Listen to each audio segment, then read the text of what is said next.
अम्मू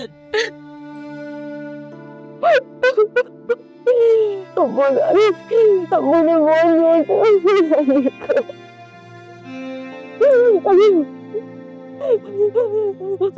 वो तो अब किसी को कुछ कहता भी नहीं, चुप करके मार खा लेता है, खामोश रहता है कि जिसने जितना मारना है उसको मार ले। बैठो। दानी कहाँ है अभी? वो तो उसी वक्त बाहर चला गया था। वो घर में किसी को भी परवाह नहीं है। मैंने इतनी कॉल भी की है लेकिन मेरा फोन भी नहीं उठा। अच्छा तुम फिक्र नहीं करो, आ जाएगा इंशाल्लाह। मुझसे दादी की तकलीफ नहीं बर्दाश्त होती। मैंने गुस्से से शादी से भी इनकार कर दिया। देखो बेटा, जो होना था सो हो गया। अल्लाह अगर एक दर बंद करता है तो 10 खोलता है। मैं उसकी जात से बिल्कुल भी ना उम्मीद नहीं हूँ। दानी हमेशा से ऐसा नहीं था, वक्त और हालात ने उसको ऐसा बना दिया। मुझे अपने से ज्यादा उसकी फिक्र है भुप्पो। वो अगर आप मेरा साथ देना तो हम दोनों मिलकर दानी को ठीक कर सकते, उसको सही रास्ता दिखा सकते। बेटा जब माँ बाप ही औलाद को संभालने के लिए एक नहीं हो सकते तो फिर दूसरा क्या संभालेगा? वो तो सारी जिंदगी नहीं एक होंगे। इस चक्कर में दानी की जिंदगी खराब हो जाएगी। नहीं हो, तुम्हारी तरह मैं भी उसे बर्बाद होता नहीं देख सकती, पर हम कोशिश करेंगे और जरूर कोशिश करेंगे, कोई ना कोई हल भी निकल आएगा इंशाल्लाह। तुम अपने दिल पे बोझ मत रखो, इंशाल्लाह सब ठीक हो जाएगा। अच्छा मेरी बात सुन, मुझे वो सारे ड्रेसेस दे दो, मैं ड्राइवर के हाथों ऐसे को भिजवा दूंगी, ठीक है?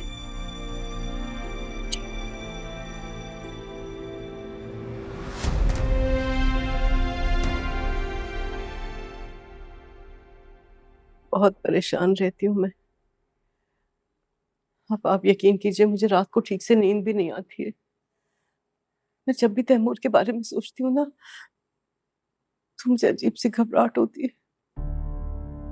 मुझे ऐसा लगता है कि कहीं ना कहीं उसका दिल टूटने में मेरा भी हाथ शामिल है। अगर वो अमेरिका चला गया तो वो वापस नहीं आएगा। अल्लाह ना करे कि ऐसा हो। कैसी बातें कर रही हो यास्मीन? हम दोनों बैठ के उसके साथ अच्छी अच्छी बातें करेंगे, उसे प्यार से समझाएंगे, उसको बताएंगे कि किरण बहुत अच्छी लड़की है, कोलीग होने के साथ साथ उसकी दोस्त भी तो है, एक दूसरे के साथ सूट भी तो करते हैं कितना दोनों। बल्कि उसके बाहर जाने से पहले हम मंगनी क्यों ना कर दें? आपको क्या लगता है कि वो इतनी आसानी से मान जाएगा? अरे क्यों नहीं मानेगा? मेरे साथ इस्लामाबाद जाने के लिए भी तो तैयार हो गया था, मान गया था ना मेरी बात। मुझसे बहुत प्यार करता है वो, मेरी बात नहीं टालेगा। मैं खुद बात करूंगी और तुम अब परेशान होना खामखा छोड़ दो। भाई तुम तैयारी करो किरण जैसी प्यारी सी लड़की को अपनी बहू बनाने की। देखो एक दफा इन दोनों का रिश्ता जुड़ गया ना तो इस रिश्ते की कशिश तैमूर को यहाँ से दूर नहीं रहने देगी। अल्लाह करे जैसा आप कह रही हैं वैसे ही हो। ऐसे ही होगा, तुम देखती रहो इंशाल्लाह।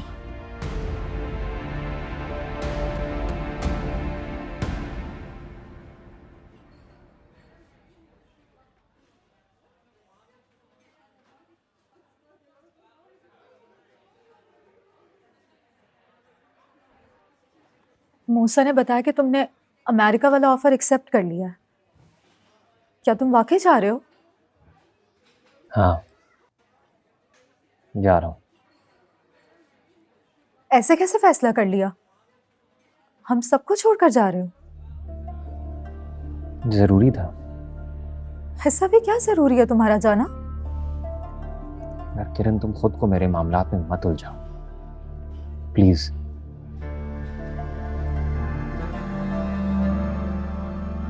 तुम्हारे मामलात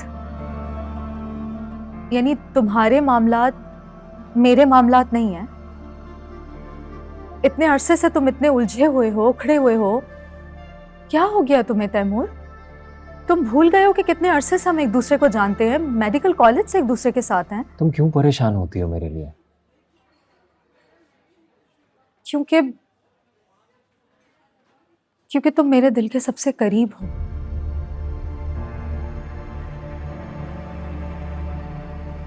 तुम्हें तकलीफ होती है तो मुझे तकलीफ होती है।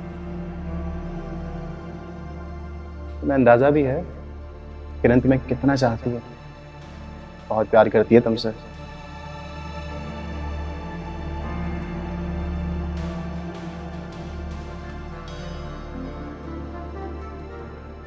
यार मैं तुम्हारा दिल नहीं दुखाना चाहता। और जो तुम कर रहे हो, तुम्हें लगता है उससे मेरा दिल नहीं दुख रहा होगा, मुझे तकलीफ नहीं हो रही होगी? इस तरह अचानक तुम्हारा जाना। तुम्हारे साथ कांटेक्ट में रहूंगा ना। नहीं, मैं तुम्हें जाने ही नहीं दूंगी। तुम्हें ये बात समझ क्यों नहीं आ रही? बात तुम्हें समझ में नहीं आ रही है। मेरा जाना जरूरी है किरण। तुम मुझे रुकने का कहोगी ना, मैं तब भी नहीं रुकूंगा। क्या मतलब है तैमूर? क्या इतना सा भी हक नहीं है मेरा तुम पर? तुम मेरी बहुत अच्छी दोस्त हो। सिर्फ दोस्त हूं मैं।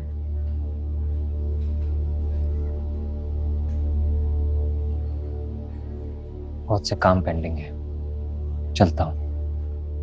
तैमूर, तुम्हें समझ क्यों नहीं आता कि मैं तुम्हारे बगैर रहने का नहीं सोच सकती?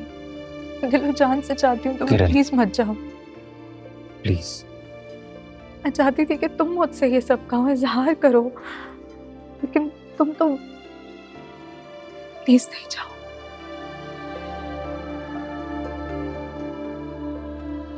ना ख्याल रखना। नहीं तैमूर।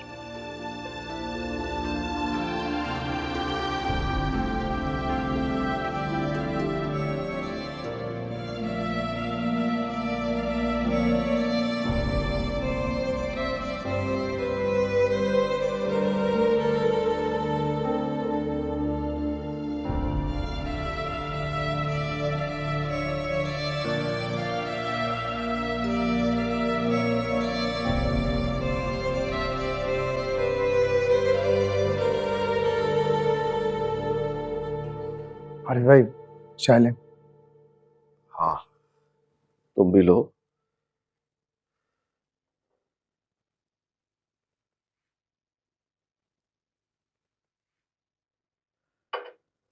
ओ खालिद, मुझे तो समझ ही नहीं आ रही कि मैं बात कहाँ से शुरू करूं। मुझे महविश सब कुछ बता चुकी है। नहीं, महविश तो बेवकूफ है, पागल पागल सी है। उसे पता नहीं तुम्हें क्या कह दिया। तुम ही बताओ खालिद, भला ऐसे कैसे होता है? उम्र भर के रिश्ते एक पल में टूट जाएं, खत्म हो जाए, ऐसा तो नहीं होता ना। हम यार एहसन के घर वालों से बात करते हैं। अली की कॉल आई थी मुझे। अच्छा, क्या कह रहा था?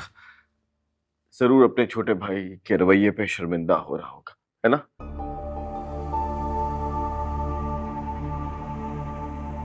शर्मिंदा तो मैं हूँ हारिस भाई। मैंने हूर की शादी के लिए आपके खानदान की बहुत तारीफें की थी। उन्हें बताया था कि बड़े छोटों की इज्जत करने वाले हैं, रवायत को समझने वाले हैं, रिश्ते निभाने वाले लोग हैं। खालिद, तुमने ऐसा गलत क्या कहा? बिल्कुल सही कहा था। हमारे खानदान की बहुत इज्जत है आज भी। मेरे वाले साहब के एहतराम के लिए, अदब के लिए लोग खड़े हो जाया करते थे, और मेरे वाले साहब भी पूरे मोहल्ले के एक एक फर्द का उतना ख्याल रखते थे जितना कोई अपने घर वालों को रखता है। बड़ी इज्जत है हमारी। देखिए हारिस भाई, जो उन्होंने किया उसका सिला तो उन्हें ऊपर मिलेगा, लेकिन आप लोग क्या कर रहे हैं? कभी सोचा है इस बारे में? आप लोग आज तक समझ ही नहीं सके कि घर में इत्तेफाक, मोहब्बत, बच्चों की अच्छी तरबियत कहने से नहीं, देखने से नजर आती है। बिल्कुल सही कह रहे हो तुम।